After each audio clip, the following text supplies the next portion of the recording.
Good morning, students. Today we are going to start the applications of potentiometer. In last video, we have read only one applications, and second application is to measure the interresistance of a cell.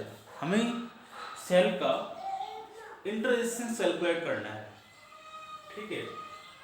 यदि ये तो आपको इस diagram में दे रखा है rheostat, पता है ना आपको. हमें इस टॉपिक में गिवन है to measure the internal resistance of a cell. ये सेल आपको गिवन है, ये सेल है ई, और इसका इंटर रेजिस्टेंस आपको आर दिया हुआ है. ये हम कैलकुलेट करना है. ठीक है. पोटेंशियोमीटर के एप्लीकेशन है ये. तो पोटेंशियोमीटर के द्वारा हम कैलकुलेट करेंगे. पीछे भी हमने टर्मिनल पोटेंशियल डिफरेंस के द्वारा एक सेल का इंटर रेजिस्टेंस कैलकुलेट किया था, वो भी इसमें हम यूज करेंगे. ठीक है. तो इसका डायग्राम तो ये होगा. ये आपको एक पोटेंशियोमीटर दिया हुआ है. ठीक है. ये एक पोटेंशियोमीटर दिया हुआ है जिसके अंदर एक स्केल फिट करते हैं.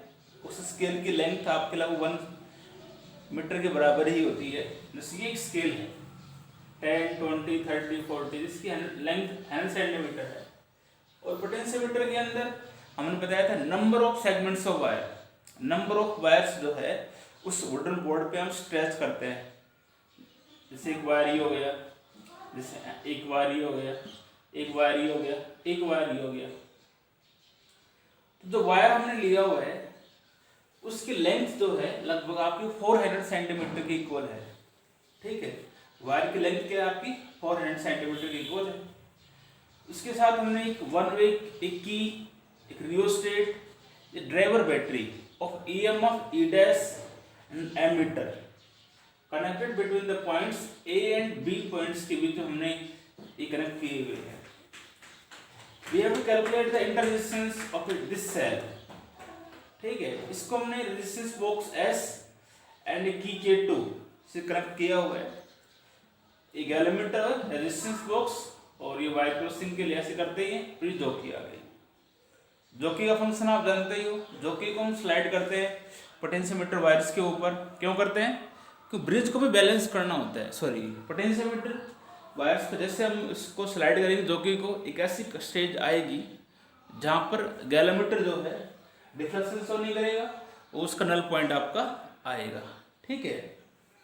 तो हम इस केस में इंटर रेजिस्टेंस हम कैलकुलेट करना चाह रहे हैं. तो फर्स्टली द की K2, सबसे पहले जो की आपने लगा रखी K2, इसको रिमूव करो. क्या करोगे? रिमूव करोगे. तो मैं एक लाइन यहां लिखूंगा इसमें. ये तो आपको पता ही है. Let I be the constant current, I be the constant current flowing through the driver battery, through the driver battery of EMF E dash. इस बैटरी से कांस्टेंट करंट आई फ्लो कर रहे हैं. फिर इस K2 को आप रिमूव कर लो. Plug the key K2 is removed out. इसको आप रिमूव कर लो. ठीक है. सीधी सी बात यही है. जॉकी को रिमूव करो, सॉरी K2 को रिमूव करो और जॉकी को आप स्लाइड करो पोटेंशियोमीटर वायर्स के ऊपर. ठीक है. जिससे क्या आएगा? बैलेंसिंग पॉइंट आपका आ जाएगा. ठीक है. उस केस में आपका करंट कांस्टेंट करंट आई फ्लो कर रहे हैं. तो उस केस में इस सेल का EMF जो होगा वो हम कैलकुलेट कर लेंगे. भाई आई हो गया, नल पॉइंट आपका आ गया, और एक्स हम क्या मान लेंगे? रेजिस्टेंस पर लेंथ ऑफ द वायर हम इसमें कैलकुलेट कर लेंगे. ठीक है. तो पहले आप इस K2 को रिमूव करो. Plug the key K2 is removed out and जो कि J is slided is slided over the potentiometer wire, over the potentiometer wire। क्यों स्लाइड करते हैं? जिससे सेल आपके बैलेंस हो जाए, so as to balance the cell, of EMF E। फिर हम इस केस में मान लेते हैं आपका जो बैलेंसिंग लेंथ जो आई है वो हम मान लेते हैं, ठीक है। इस केस में हम मान लेते हैं let L1 be the null point और बैलेंसिंग लेंथ भी कह सकते हो। L1 be the null point आपका आ गया, ठीक है। And X be the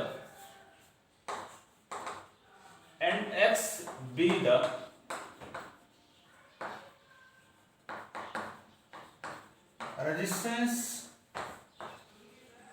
per unit length, of wire। तो उस केस में सेल का EMF बोलो क्या आएगा? कांस्टेंट करंट आई फ्लो कर रहा है, नल पॉइंट आपका L1 हमने मान लिया, X रेजिस्टेंस पर लेंथ ऑफ द वायर। तो उस केस में E जो होगा E इक्वल टू IR वाले फार्मूले से, तो I कांस्टेंट करंट फ्लो कर रहा है, X L1 ये होगा। बताया था इसकी E इक्वल टू आप जानते हो I टू R होता है ना। इसकी यूनिट आपकी पता है आपको, करंट के एम्पियर, रेजिस्टेंस के यूनिट ओम। ये यूनिट इसकी भी यही आएगी। कैसे? करंट आप जानते हो unit ampere, X is resistance per unit length, इसलिए इसकी यूनिट जो होगी रेजिस्टेंस ओम, लेंथ मीटर और लेंथ मीटर, तो इससे कट जाएगा। यही आ गया ना, इसका मतलब ठीक है रिलेशन आपने जो लिखा है वो। तो ये आपका इस केस में EMF आपका क्या आएगा?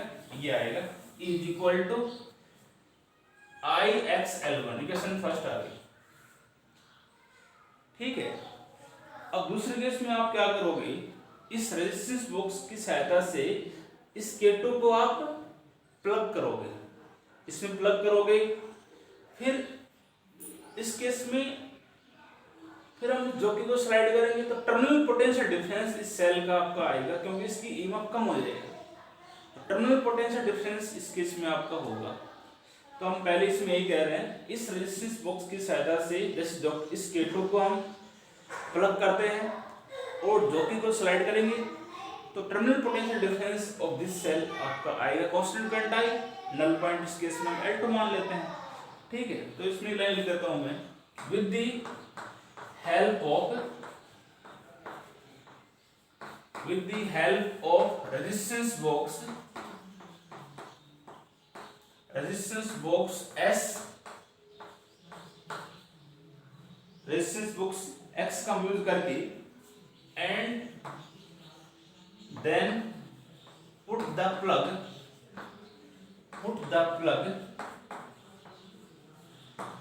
in key K2, इसमें प्लग डाल दो आप K2 के अंदर।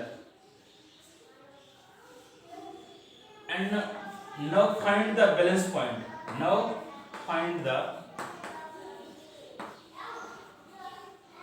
बैलेंस पॉइंट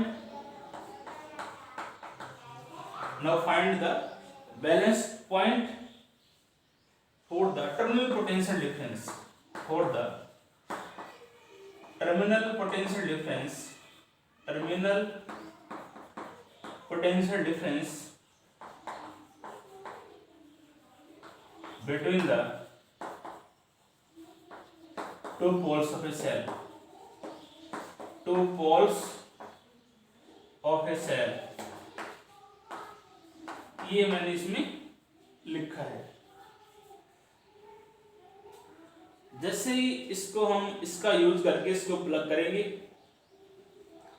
फिर इस जॉकी को हम स्लाइड करेंगे, तो टर्मिनल पोटेंशियल डिफरेंस जो है इन दो सेल्स के पोल्स के दो, इस सेल के दो पोल्स हैं, इससे जो टर्मिनल पोटेंशियल डिफरेंस जो होगा वो मैं इधर लिख देता हूँ, वो आपका V इज इक्वल, या पहले हमें इसे मानना पड़ेगा आपको, terminal potential difference between the two cells of a cell, balance point का। Now find the balance point. Balance point किससे फाइंड आउट होगा आपका, इस दो किससे होगा, बैलेंस पॉइंट का मतलब वो होगा कि जब गैलोमीटर डिफ्लेक्शन शो नहीं करेगा तो वो आपका बैलेंस पॉइंट होगा, नल पॉइंट उसको हम कह सकते हैं। तो फर्स्ट इक्वेशन तो ये आ गई, इसके बाद मैं इसको मिटा रहा हूं, ठीक है। तो इस केस में हमने मान लेते हैं लेट L2, इस केस में L2 be the balancing point. L2 इस केस में आपका क्या है, बैलेंसिंग पॉइंट आपका आ रहा है। तो उस केस में टर्मिनल पोटेंशियल डिफरेंस जो होगा ना सेल का, वो आएगा IXL2। ये करंट कांस्टेंट I फ्लो कर रहा था, X रेजिस्टेंस पर लेंथ ऑफ द वायर हो गई, और L2 हमने क्या मान लिया, इस केस में बैलेंसिंग पॉइंट आपका है। तो ये क्वेश्चन आपकी सेकंड आ गई, ठीक है ना। V हमने जैसे ही इसको हम K2 को प्लग करेंगे ना, तो इस सेल का EMF कम हो जाता है। कितना कम होगा, potential difference across the inter resistance जो है वो इससे कम हो जाता है। तो टर्मिनल पोटेंशियल डिफरेंस हम जानते हैं सेल के EMF हमेशा कम होता है। टर्मिनल पोटेंशियल डिफरेंस हम ये लिखेंगे इसके इसमें, ठीक है। अब दोनों डिवाइड कर दो, dividing equation first by second, दोनों को आप डिवाइड करोगे, तो क्या आएगा, E by B is equal to, E क्या था, X L1I एंड X L2I। V की वैल्यू ये से कटेगा, ये से कट जाएगा। Then E by B is equal to L1 by L2। Equation आपकी थर्ड आ गई, यहां तक ठीक है। एंड वी नो, पीछे हमने बताया था R is equal to relation होता है, इंटर रेजिस्टेंस कैलकुलेट करने के लिए फॉर्मूला यही पढ़ा था E by V minus 1 into, वहां पे R था। इस केस में हम इस रेजिस्टेंस बॉक्स का यूज कर रहे थे, यहाँ S आएगा। R इज इक्वल टू क्या होता है, E by V minus 1 into S, और E by V की वैल्यू यहाँ पुट कर दो, ठीक है। तो इसको मैं यहां कर रहा हूं इधर, ये आपका R इज इक्वल टू क्या आएगा, E by V की वैल्यू क्या है, यानी लिखता हूं मैं इसके बाद फ्रॉम इक्वेशन थर्ड से E by V की वैल्यू यहां पुट करो, क्या होगा, L1 by L2 minus 1 into S। ये आपका एक रिलेशन आ गया, R इज इक्वल टू, इसका एल्सियम ले सकते हो, L1 minus L2 by L2 into S। यदि हमें इंटर रेजिस्टेंस निकालना है, यदि आपको बैलेंसिंग पॉइंट दे रखा है, L1 and L2 are the balancing point और null point, we can say that ऐसे रेजिस्टेंस बॉक्स यदि गिवन है तो हम कैलकुलेट कर सकते हैं। और सेल का यदि EMF और टर्मिनल पोटेंशियल डिफरेंस दे रखे है और उस केस में रेजिस्टेंस कैलकुलेट करना होगा, तो हम ये फॉर्मूला यूज करेंगे। तो आपको कंडीशन में क्या दे रखा है, उसी के अकॉर्डिंग आप रिलेशन यूज करोगे, ठीक है। सीधा सा इसमें यही है, सर्किट डायग्राम इसका ही है। इसके अंदर पोटेंशियोमीटर के अंदर एक बटन बोर्ड होता है और number of segments of wire stressed, each segment of wire is 100 centimeter long. Wire is usually made of constant magnesium, इसकी रेजिस्टिविटी बहुत आपकी ज़्यादा होती है। इसके साथ में एक ये सभी में कॉमन हमने कनेक्ट किया हुआ है, एक 1 वे की रियोस्टेट, ड्राइवर बैटरी, एक एमीटर, ठीक है। इस केस में सबसे पहले हम इस K2 को रिमूव करोगे, K2 को रिमूव करोगे और जॉकी को स्लाइड करोगे, बैलेंसिंग पॉइंट आ जाएगा। तो सेल, उस केस में सेल का ईएमएफ आप निकाल लोगे with the help of resistance book S.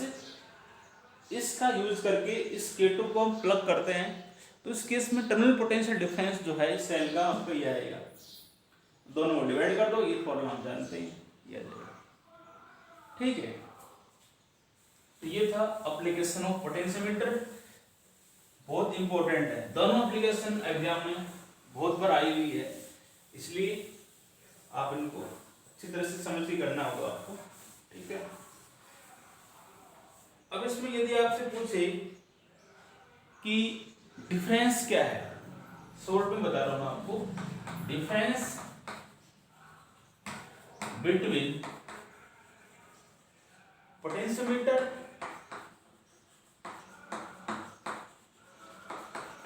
And voltmeter.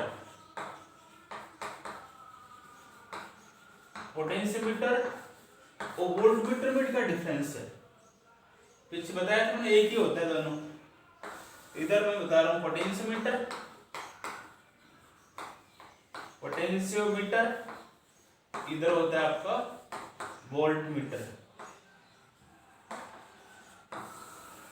हमें इस केस में करना क्या है, हमें पोटेंशियोमीटर और वोल्टमीटर दोनों के अंदर हमें डिफरेंस करना है। पोटेंशियोमीटर और वोल्टमीटर जो है दोनों के अंदर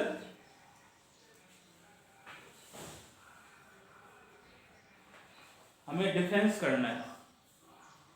तो पोटेंशियोमीटर आप जानते ही हो, पोटेंशियोमीटर के द्वारा हम किसी भी सेल का ईएमएफ बिल्कुल एग्जैक्ट एक्यूरेटली मेजर कर सकते हैं। EMF of a cell measure accurately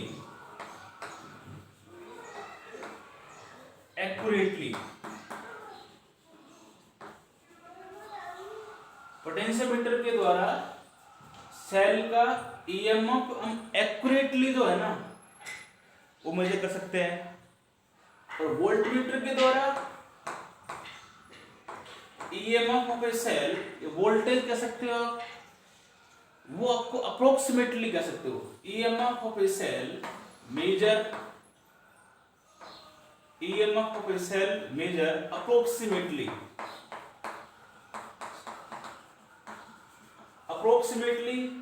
आप सेल का ईएमएफ आप मेजर कर सकते हो। ठीक है, जैसे while measuring EMF,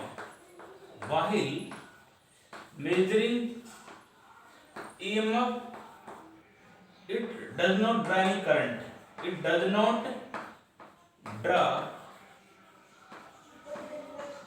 any current, कोई करंट का आपको कोई लॉस नहीं होता। इस केस में आपका करंट लॉस होता है कुछ, it draws some current, while measuring EMF it draws some current, it draw some current। Potentiometer आपका नल डिफ्लेक्शन मेथड पे बेस्ड होता है। हमने कहा इसमें नल पॉइंट हम फाइंड आउट करते हैं, और वोल्टमीटर में क्या होता है, डिफ्लेक्शन मेथड पे आपका ऑपरेट होता है। It is based on null deflection method, null deflection method. और ये किससे बेस्ड होता है, it is based on deflection method, it is based on deflection method. Deflection method के ऊपर ये आपका बेस्ड होता है। ठीक है, इसके बाद में इसकी सेंसिटिविटी बहुत हाई होती है। इट्स सेंसिटिविटी इज हाई, इसकी सेंसिटिविटी, इट्स सेंसिटिविटी